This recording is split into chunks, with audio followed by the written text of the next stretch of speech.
O Brasil enfrenta o chamado paradoxo da infraestrutura. É uma das maiores economias do mundo, mas investe cerca de 1,9% do PIB em infraestrutura, menos da metade que outros países em modernização. Cenário que traz dependência das nossas rodovias, déficit de saneamento básico e fragilidade de cidades que sobrevivem de uma única atividade econômica. Na reportagem de hoje, vamos analisar os impactos desse atraso e os caminhos para o desenvolvimento.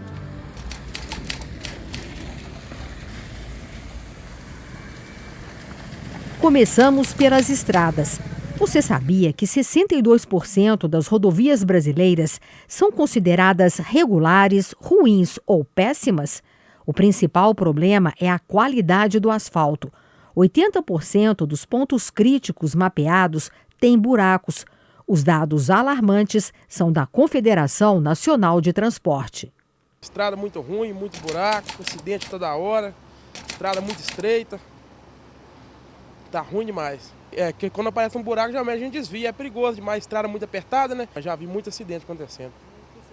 Já vi caminhão batendo de frente, tombando, saindo de buraco, caindo no acostamento, tombando. O William transporta uma máquina de fazer sondagem. O país não anda sem o caminhão. O país sem o caminhoneiro ele não vai muito longe não, porque hoje toda a produção ela é escoada através do caminhão. Não passa um trem de ferro aqui no centro de BH. Aí você roda quilômetros e quilômetros, você não consegue ter uma estrada que te dê condições de rodagem. Os caminhões transportam 65% de toda a carga movimentada no Brasil. Em alguns setores, esse número ultrapassa 90%. O asfalto ruim gera um desperdício de mais de 7 bilhões de reais por ano em diesel. Às vezes muito buraco, demora muito a consertar o buraco e a gente não vê, às vezes é em curva, a roda bate, mas risco de bater na traseira de alguém. Se ela frear bruscamente na sua frente, você não perceber que foi por causa de um buraco. Essa empresa produz transformadores que ajudam a energia a chegar em qualquer parte do país. São equipamentos que pesam quase 300 toneladas e que muitas vezes viajam milhares de quilômetros. Pontes que não aguentam tanto peso, buracos que podem danificar o equipamento são apenas alguns dos problemas. Esse motorista conta que vai precisar de 4 dias para chegar com a carga no Rio de Janeiro. Eu estou transportando um transformador, 135 toneladas. Eu estou com um conjunto de 14 eixos e estou indo para Itaguaí, Porto de Itaguaí, no Rio. Daqui para o Rio as pontes são precárias, né? Péssima. E buracos, a rodovia está num estado horrível, pista simples, nós temos que andar a 30 por hora. Com esses obstáculos, dificulta mais. Quando a gente faz e envia essa demanda para os transportadores, o primeiro ponto que é o mais importante é a questão da viabilidade de acesso. Existem limitações de infraestrutura, existem limitações de acesso em cidades e é importante porque esse laudo ele dita para a gente como que a gente vai percorrer e vai fazer os próximos passos. Nós precisamos passar por outras cidades, às vezes fazer uma rota mais longa, então isso aumenta o meu prazo de entrega. O transporte para a Amazônia revela a face mais completa da logística nacional. É preciso combinar carretas especiais e balsas. Uma infraestrutura limitada. O resultado desse isolamento é o aumento dos custos de transporte. Um impacto que chega para o consumidor final. Então, quando a gente fala que vai usar uma balsa, eu preciso validar esses parceiros, eu preciso fazer esse estudo, eu preciso garantir que aquele parceiro, porque eu tenho um risco nesse transporte de balsa, eu tenho um risco ali que vai, às vezes, é um tombamento, eu posso perder as minhas peças automaticamente, isso pode aumentar em até dobrar o meu custo para eu conseguir fazer essa entrega no cliente. E a gente percebe que tem países que, como os Estados Unidos, que a gente consegue transportar um transformador, e até a gente está falando de transformadores de 270 toneladas em ferrovia, e a gente olha para a nossa estrutura hoje no Brasil, que é impossível. O trabalho desta empresa na região metropolitana de Belo Horizonte é oferecer soluções logísticas integradas e multimodais. Um ramal ferroviário tem acesso às instalações e permite uma operação de transbordo ágil entre carretas e trens. Isso otimiza o fluxo de mercadorias e reduz o tempo de entrega no destino final. Nós temos filiais nos principais portos e aeroportos do país, onde nós coletamos essa carga, levamos, interiorizamos ela para todos os estados do Brasil, seja através de rodovias, seja através de ferrovias, armazenamos e depois entregamos até o cliente final. A união dos modais, ela gera maior competitividade, redução de custos, eficiências energéticas, né? Mas nem sempre o planejamento logístico é suficiente para superar a fragilidade da infraestrutura no trajeto. Então, o Brasil precisa efetivamente de ter investimentos consistentes em infraestrutura de ferrovia, de portos, de terminais, para ter uma logística mais competitiva em termos globais. No Brasil, os custos logísticos representam em torno de 20% do custo total de uma mercadoria até ela chegar ao consumidor final, enquanto em países desenvolvidos esse custo varia de 6% a 8%. O planejamento estratégico para ampliar a integração intermodal figura como solução central para superar os gargalos do setor. Por mais que você faça a concessão de uma rodovia, né, ou a concessão de um aeroporto, você precisa conectá-lo a outra cadeia de transporte e logística que se sustenta daquele modal. O porto não vive sozinho, ele não vive isolado. Eu vou exportar, eu tenho que ter canais para exportar, eu tenho que ter espaços para armazenagem, eu tenho que ter capacidade para receber essa carga, seja ela rodoviária ou ferroviária, colocar num porto e esse porto vai distribuir essa carga. Investimentos em áreas remotas e periféricas são importantes para atrair empresas e fomentar a economia local. Ainda tem um espaço muito grande para o Brasil melhorar em termos de infraestrutura e logística com planejamento.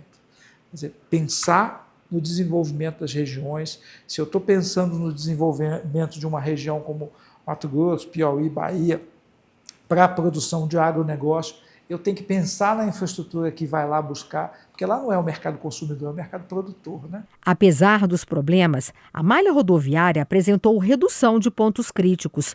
O desempenho é puxado pelos trechos concedidos à iniciativa privada, líderes em eficiência no setor. Eu queria destacar uma duplicação de Ouro Preto, que é a rodovia que chega já a Ouro Preto, Mariana, cidades históricas, uma das rodovias com o maior número de acidentes no estado, um trânsito muito intenso de caminhões, uma rodovia de pista simples, né, ali Itabirito até Ouro Preto, vai ser toda duplicada, então trazendo melhores condições de tráfego, mais segurança, e isso vai potencializar muito o turismo da região. Então o único caminho para a gente conseguir atingir o nível de infraestrutura que o Brasil precisa é atrair o privado, é fazer parcerias público-privadas, é fazer concessões para garantir que a gente tenha os investimentos saindo do papel e que eles sejam revertidos em serviços públicos de maior qualidade. Quando eu melhoro os acessos, eu permito que mais empreendimentos se surjam e se consolidem nessas cidades, mais turistas vão lá gastar seu dinheiro, então começo a ter um movimento muito positivo para a economia, além de melhorar também para empresas de grande porte que se instalem no entorno dessas cidades. Como é que o Extrema, uma cidade tão pequena, não é uma mágica que o Extrema desenvolve tanto, ela está muito perto do mercado consumidor de São Paulo, tem uma rodovia muito boa, né, para escoar. Esse é o ponto, qualquer coisa acaba sendo definidor pela infraestrutura que tem no local. O conceito de logística deixou de ser apenas o deslocamento de bens para se tornar uma rede de conexões totais. Em Minas Gerais, o aeroporto de Confins adaptou sua estrutura para oferecer soluções integradas e mais ágeis. Foi o primeiro do Brasil a operar como multimodal. Ele hoje é um dos principais terminais de carga aérea do Brasil. Nós não trazemos só carga aérea, trazemos cargas marítimas, rodoviárias. Agora vamos falar sobre os desafios do saneamento básico. O setor atravessa uma transição decisiva, impulsionada pelo novo marco regulatório. O desafio é converter metas ambiciosas em realidade até 2033. O acesso à água tratada deve ser de 99% e ao esgoto sanitário de 90%. Hoje o cenário é de 35 milhões de pessoas sem acesso à água e 90 milhões sem rede de esgoto. Dona Leonora mora e mantém um comércio ao lado de um esgoto a céu aberto. Realmente, quando faz calor, o mau cheiro sobe. As consequências é que dá, mais ou menos, eu digo que faz mal à saúde. O Brasil registra mais de 12 internações por 10 mil habitantes por causa de doenças como diarreia e leptospirose. R$1 investido em saneamento se converte em R$4 economizados em saúde. Por quê? A partir do momento que eu tenho saneamento, eu tenho menos diarreias, menos doenças de veiculação hídrica e isso faz com que as pessoas faltem menos no trabalho, né? Então, a gente tem aí a necessidade de alcançar 99% de água até 2033, tratada, disponível para as pessoas, independentemente de áreas urbanas ou áreas rurais, e a gente tem que chegar em 90% de coleta e tratamento de esgotos. Mas o grande desafio hoje, ele está concentrado efetivamente no esgotamento sanitário. Hoje, dos 635 municípios que a gente regula, só 306 têm concessão de esgoto. O saneamento básico exige obras de infraestrutura de alto valor, complexas e demoradas. Um desafio, mesmo com investimentos privados. Então a gente está vendo um crescimento abrupto, tanto da participação privada, que passou de 8% para quase já 50% do mercado no Brasil, em termos de municípios, né? Prestados no saneamento. O saneamento básico, ele necessita de muito investimento, é caro fazer saneamento. Então o único caminho para a gente conseguir atingir o nível de infraestrutura que o Brasil precisa é atrair o privado, é fazer parcerias público-privadas, é fazer concessões para garantir que a gente tenha os investimentos saindo do papel e que eles sejam revertidos em serviços públicos de maior qualidade. A Codenge estruturou, esse projeto foi em parceria com o Banco Mundial, ele vai levar água de qualidade e saneamento, esgoto, para unidades rurais a partir de 10 famílias, 10 casas. E como desenvolver a infraestrutura em cidades que dependem apenas de uma atividade econômica, especialmente onde predomina a mineração? Se hoje a Vale fechar suas minas, Itabira não tem recurso para pagar a educação, né? Não tem recurso para o custeio da cidade. Itabira ainda a gente está correndo contra o relógio, contra o tempo, para que nos próximos 15 anos, quando vai haver exaustão mineral, a gente faça essa grande virada da transição econômica, de criar uma nova matriz econômica. Então, é necessário fazer planejamento durante o período de pujança para que a diversificação econômica aconteça junto com a indústria da mineração. Isso depende desse encontro entre investimentos públicos e privados e participação da sociedade para garantir continuidade, né? Se a cada 4 anos, ou a cada 8 anos, a cada mandato, né, mudar totalmente a jornada, mudar o foco, a dependência da mineração, ela é latente, ela é cada vez mais latente e vai até o final, até o caos que é o esvaziamento. Em Nova Lima, que também depende da mineração, as parcerias público-privadas têm ajudado a reduzir os gastos. Os investimentos em infraestrutura são fundamentais para promover o desenvolvimento econômico. Nós fizemos uma concessão na nossa rede municipal em que o privado assumiu os serviços, ou seja, as facilities, zeladoria, limpeza e também a parte de infraestrutura das nossas escolas. O royalty da mineração, a CEFEM, já representou 40% da nossa arrecadação, hoje representa 12%. Isso por quê? Porque a cidade tem passado por um processo de diversificar a economia, atraindo outros tipos de negócios, como os negócios digitais, se tornando também um polo de saúde, de biotecnologia. Mas por que as contas não fecham em muitos municípios? A resposta pode estar na combinação de herança histórica, dependência política e falhas de gestão. Muitas cidades funcionam apenas para manter a luz acesa, sem projetos, sem atrativos e com infraestrutura precária para atrair novas empresas. O município vai como agente articulador para poder apoiar esses investimentos com uma lei de incentivos. A gente pode ajudar, né, uma área ou terraplanagem. Então, tem uma série de coisas que o município pode fazer na política dele de desenvolvimento. Mas tem que diversificar um pouco.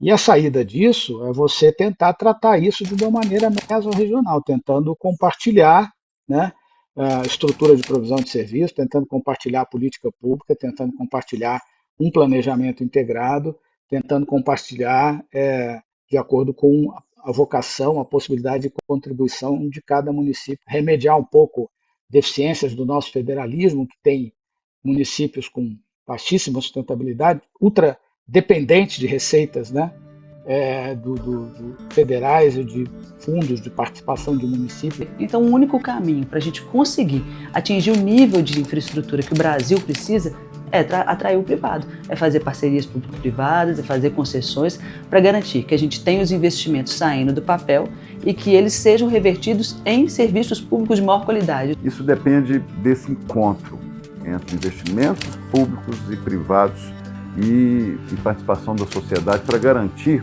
continuidade.